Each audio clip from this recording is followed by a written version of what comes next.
Hello and welcome to Rauta. This is Knotfest in Finland, Turku, my home city. Home turf being quite a weird and awkward place, but then again we have some good bands. And today we have here Mr. Amott from Arch Enemy and lots of other bands.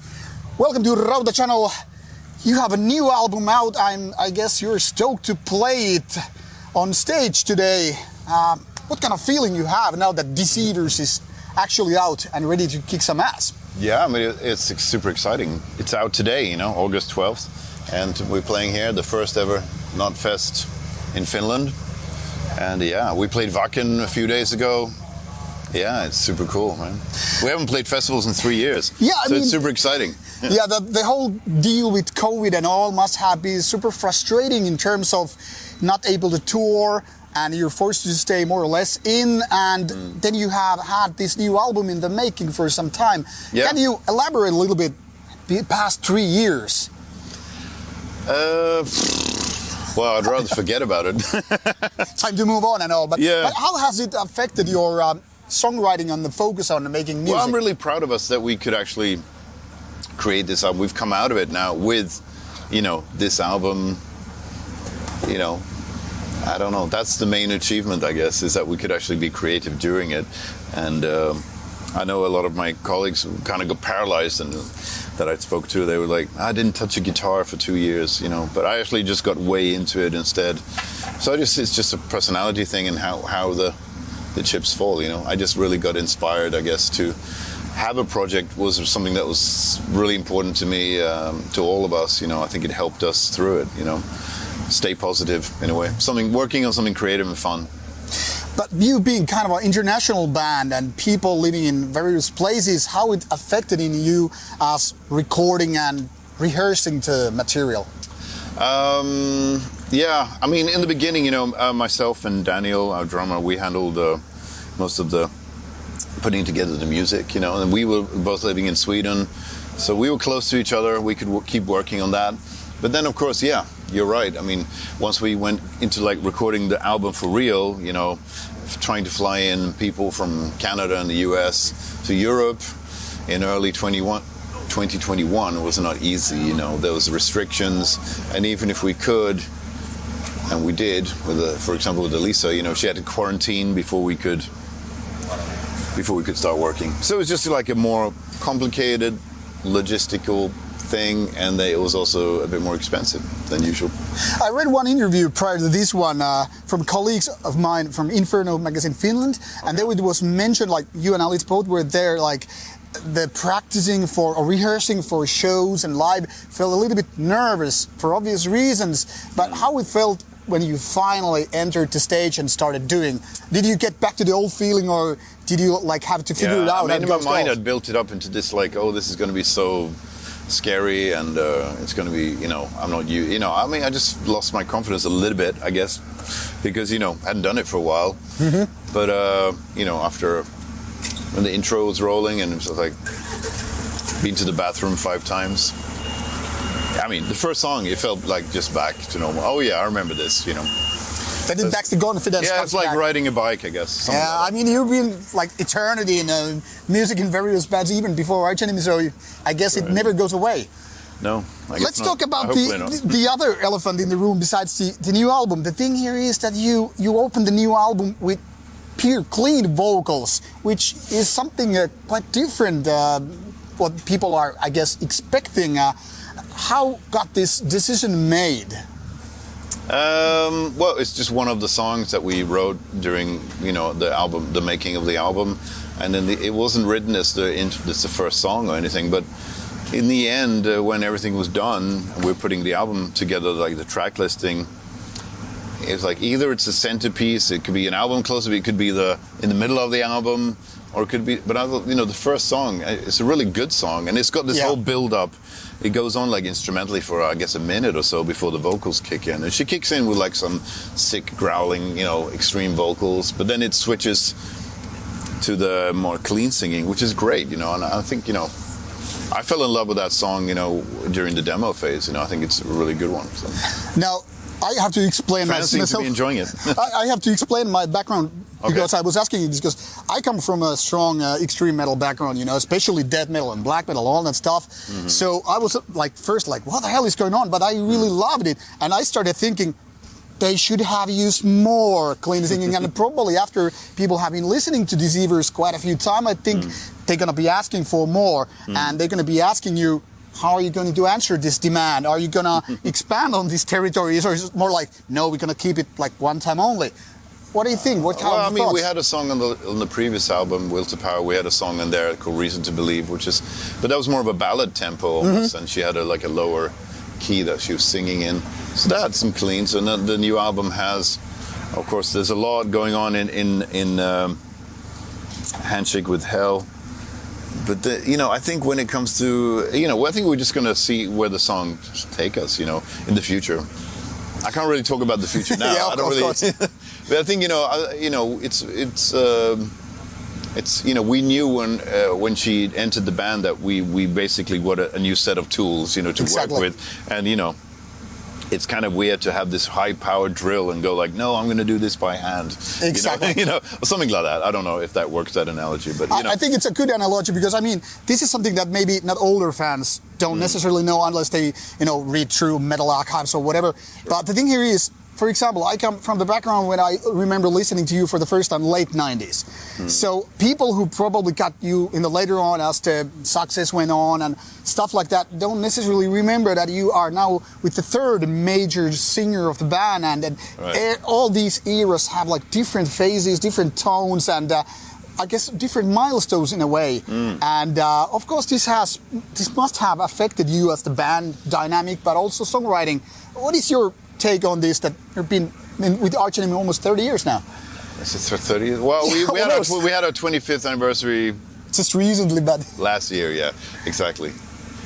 It's been a hell of a ride. God, 27 years. Yeah. So what can I say? Definitely. I think of course every album is like a chapter in this book for me because there's a lot of touring, a lot of traveling, a lot of memories around the recording, the writing, the recording, all the experiences that we had. My whole life is basically, of the last 25 plus years, is in these chapters. So I can easily remember what happened. If you ask a normal person, what did you do in 2001? They're probably thinking like, they mix up the years maybe. If there's I have these milestones. Like hooks in a way. Like hooks, like milestones in the time, right? We were doing that, we were doing this. I know where I was and what I was doing. That's kind of cool. But of course, also we have the sort of the eras, right, with the three different singers, and we're in the third one now, and it's great. We're having some of our best times. So. Is it too bold a statement to say that now you have your best singer during the whole career? This is me saying so. You don't have to answer that if you want to be diplomatic. But I'm not being diplomatic. I really enjoyed all three of them. I still do. I respect what everybody that has ever been in Arch Enemy. Of course. In any position, I respect what they brought to the band, their talent, their creativity, their time. I've only got good things really to say about everybody who's been in the band. And I really like listening to the old stuff with Johan. It's fun when I hear it. I love it. And also, we did so many important things with Angela as well, So, but of course, I am a very much here and now kind of person, so I'm enjoying this moment. You don't look back to just move forward. When we had the 25th anniversary, which we couldn't really celebrate because it was during the pandemic, the height of the pandemic, it was more like it's kind of new for me to look back. I wrote something about every album, and we did some posts on our socials, and that was cool. It is cool to look back, I think it's good to look back, but not too much. Now, talking about looking back, you had another period with Carcass as well, even though it was like 10 years ago, but still, even that. How do you feel like going back to your other projects, like not Carcass anymore maybe, but still hey, this is something different from my main band. How do you feel like you have to change your mindset when you are playing with some of the other people? It's been a while since I played with other people now, to be honest. I used to run I used to be in multiple bands at the same time, and I'd even go from one festival stage, from one performance, to go to another stage, perform with another band. That was pretty crazy, traveling a lot, flying around. end a world tour with one band, start the pre-production on the album with another band on the Monday. You know, it was just a very intense schedule there for many years. I've kind of stripped away a lot of that now. I just focus on Arch Enemy, to be honest. What about your other members? I mean, each and every one of you have a kind of a vast list of bands and big history with a lot of different bands and styles. I mean, the bass player having Witcher, yeah, and of course your drummer had a variety of bands and all that stuff. So, sure, yeah. Of course, your other guitar player also quite different styles even, and you have a lot of talent in the band. I could say much more than most sort of extreme metal bands in the world. How much you take this as a given, or is it something that you have deserved throughout hard work and time? Well, I don't know. I mean, I've kind of handpicked all the members, you know, because I think they're really great at what they do, but I also think they're great people, great human beings, you know, and getting along off stage is as important as being on stage and playing very well. You can have the best musicians in the world, but if they're not nice people to hang out with, then it's not going to last very long, right? So. Now, that is a question I got recently asked myself. What is more important, chemistry or the one that you can perform well both in studio and on stage? Well, I think you need both, right? So that's the difficult part. Exactly. That's the difficult, because you need both. We need like very, very great musicians in this band, but we also need people that we can get along with. We are fortunate enough to be a worldwide touring band. We go everywhere, basically, all around the world, under various conditions. You know, there's a lot of traveling, there's a lot of lack of sleep, and all that kind of stuff, you know, and that really is quite testing. You know, a lot of people can crack under that kind of pressure and that kind of routine, and but now we got such a great, you know, lineup, and I think steady also. Steady, yeah. I mean, this is probably the longest running Arch Enemy lineup we've ever had. It's from 8 years, I think. And even if COVID cannot break you, whatever will. Yeah. Now, are there any places, you mentioned like traveling all around the world and everything, are there any places you haven't been but you would definitely like to be, like, hey, this is a turf we need to conquer? I mean, we've taken this band all over the globe. I mean, really, there's a few places we have not played. It's easier to think of places we have not played, you know, because we've done extensive tours, you know, even in China, you know, and you know, we've played in, you know, Indonesia and Malaysia and the Maldives and the Faroe Islands, and we've been to a lot of like really exotic places all over Latin America, of course, and you know, the normal places in Europe and the North America regions. India, we've never played India. Now that's a big place to conquer. It is, yeah. And there seems to be a Let's kind go of India. Yeah, there seems to be a growing metal scene as well, which is kind of a peculiar, Sure, yeah. considering it's like a 1 billion country. Now, let's talk a little bit more about Deceivers and lyrical content. Now that you have had these weird times and you've been in different places and you tour a lot and things will go forward, how does that affect your not only songwriting, as in picking a guitar, but also like writing down the lyrics and putting your thoughts into paper, so to speak? That's a good question. You mean how it affected the lyrics? Yeah, I mean, one thing I was really worried about was that this album was going to be our like COVID album. I didn't really want that, and we talked about that. Me and Elisa talked about that. We wanted the album to be kind of timeless, you know, and could be like sound fresh in some years from now, you know. So you don't really want to timestamp it too much, I think. But of course, it affected all of us, and I think that there's a mood and somewhere in there. But you know, the biggest thing about this album was that we had like no deadline. So it was just this timeline was all messed up. So I'm used to having a strict deadline, and we worked towards that. And I've always had this, to be honest with you, I've just had this dream that one day I hope management is going to tell me, go away, write your masterpiece, and there's no deadline. You know, it's like a dream, right? And that dream came true, and it's kind of open-ended, and I hated it because, you know, we were just messing with it, you know, too much. You know, the album would be mixed, and we could go back and fix little details, you know, 3 months later, and you're gonna kind of get drowned into the void of no time limits. Exactly. So that was not really. I mean, it was great. I'm not gonna lie. It was great, but at the same time, it just lingered on, you know, and just when are we gonna be done, you know? Now, do you often get ideas, especially these kind of special times, do you often get the idea of like, okay, this is a great riff or great piece of melody or whatever part, but this does not fit Arch Enemy and you have to put it somewhere?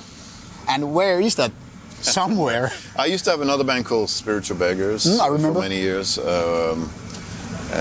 That's not really active anymore. I also... no, I don't know. Somehow, yeah, I mean, we have ideas that are just recorded little fragments, you know, like you said, riffs, melodies, whatever. And sometimes we try to force them into, you know, you write songs, how about this old idea from 5 years ago? Maybe we can no, okay, it didn't work this time either. I think some ideas are just not meant to be heard, maybe. I don't know. But, you know, at the same time, you know, I do, a lot of the stuff that I write, it really does, you know, Arch Enemy is heavily dominated by, you know, my guitar playing, my vision, my creativity. So kind of like we steer it together, especially me and Daniel. We kind of, and then now with Elisa coming in with the vocals and everything. I mean, I'm really not a frustrated guitar player. It's not like I'm sitting on a dream of a solo album, you know, where people can finally hear the true Michael Amott. It's not really like that. I get pretty much it all. I get it all out in Arch Enemy, pretty much.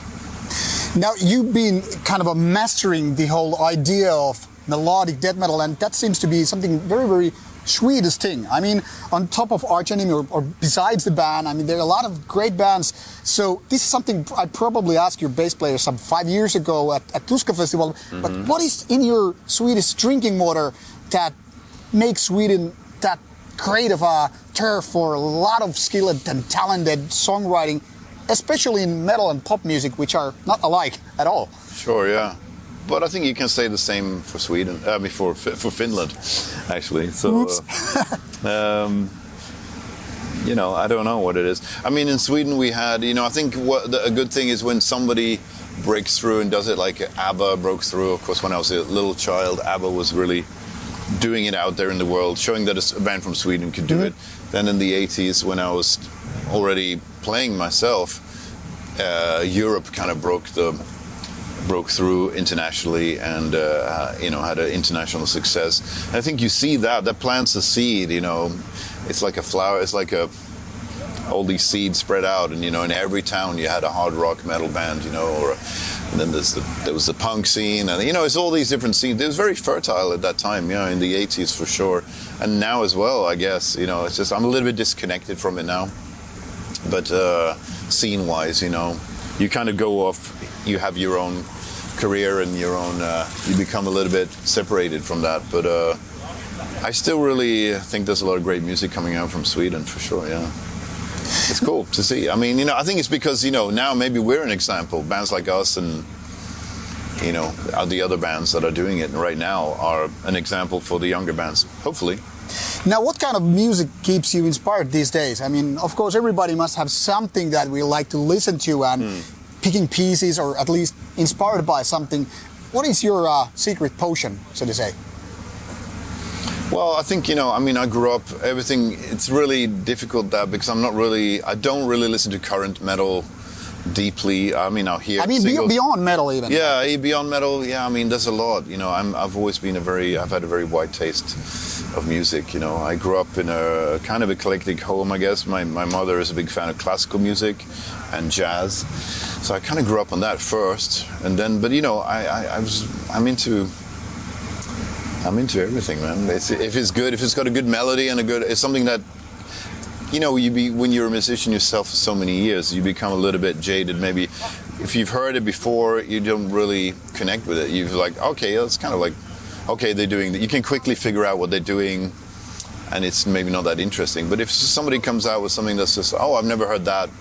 Nowadays, it's more about fusions, right? It's taking one idea, mixing it with another, and adding something else. Like genres overlapping and going into different directions. That's kind of like what you have to do now. But I grew up in a time where metal was very pure, you know, and hardcore punk was very pure. You know, it was just it was very scene-based, you know. Yeah, you definitely. You stayed in your lane, you know. Exactly. You know, and I did that. I grew up with that, you know.